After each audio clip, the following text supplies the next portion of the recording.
Which of the following constitutional amendments provided rights for the making provisions in favor of the SCs and STs for relaxation of qualifying marks in any examination or lowering the standards of evaluation and for reservation in the matter of the promotions and public services of the center and the state? So ikkada a particular amendment ద్వారా ఎస్సీస్ and ఎస్టీస్కి reservations provide చేశారు. So తక్కువ మార్క్స్తో కూడా ఎగ్జామ్లో qualify అయ్యే విధంగా and promotion in public service and center and states. So సెంటర్లోను స్టేట్స్లోను ప్రమోషన్స్ వచ్చే విధంగా at the same time lowering the standards. So examination యొక్క స్టాండర్డ్స్ని కూడా తగ్గించి పెట్టడము ఇట్లా అర్థం. సో అది a particular constitutional amendment act ద్వారా జరిగింది. ఎందుకు ఈ పర్టికులర్ రిజర్వేషన్ అంటే to uplift the down థ్రోడెన్ societies. So economically socially వాళ్ళ యొక్క కండిషన్స్ని మెరుగుపరిచే విధంగా ఈ రిజర్వేషన్ అనేది తీసుకురావడం జరిగింది. సో దీంట్లో మనం ఏ కాన్స్టిట్యూషనల్ అమెండ్మెంట్ యాక్టో చూద్దాం. So first 80th constitutional amendment act. ఈ particular 80th constitutional amendment act దేని గురించి మాట్లాడుతుంది అంటే divisible pool of taxes between center and states.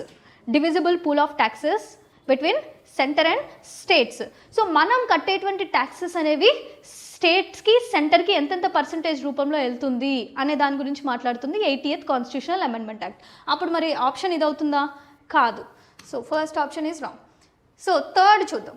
So 89th constitutional amendment act. So basically 89th constitutional amendment act ద్వారా national commission of ఎస్సీస్ and national commission of STs అనేవి రెండు separate బోర్డ్స్గా divide చేయడం జరిగింది. రెండు సపరేట్ బాడీస్గా డివైడ్ చేయడం జరిగింది. ఏంటంటే national commission of SC, national commission of ST, NCSC, NCST. Article 338 కింద రెండు బాడీస్గా స్ప్లిట్ చేశారనమాట దీన్ని. సో ఇది కూడా కాదు. నెక్స్ట్ వచ్చేసి 93rd constitutional amendment act. So 93rd constitutional amendment act ఏం చెప్తుంది అంటే అదర్ బ్యాక్వర్డ్ క్లాసెస్కి 27% reservation in the private and public schools, public educational institutions అని చెప్తుంది. 27% of reservation to OBCs 93rd constitutional amendment act చెప్తుంది. సో ఈ option కూడా correct కాదు. సో ఇప్పుడు మిగిలింది ఏంటి? 82nd constitutional amendment act.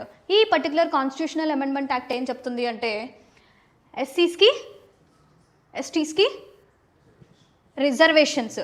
Okay. So examination పెడితే ఆ పర్టికులర్ ఎగ్జామినేషన్లో వాళ్ళకి స్పెషల్ రిజర్వేషన్స్ ఉంటాయి. ప్రమోషన్స్లోనూ ఉంటాయి, స్టేట్స్లోను సెంటర్స్లోను. So this is about 82nd constitutional amendment act. So option 2 is right.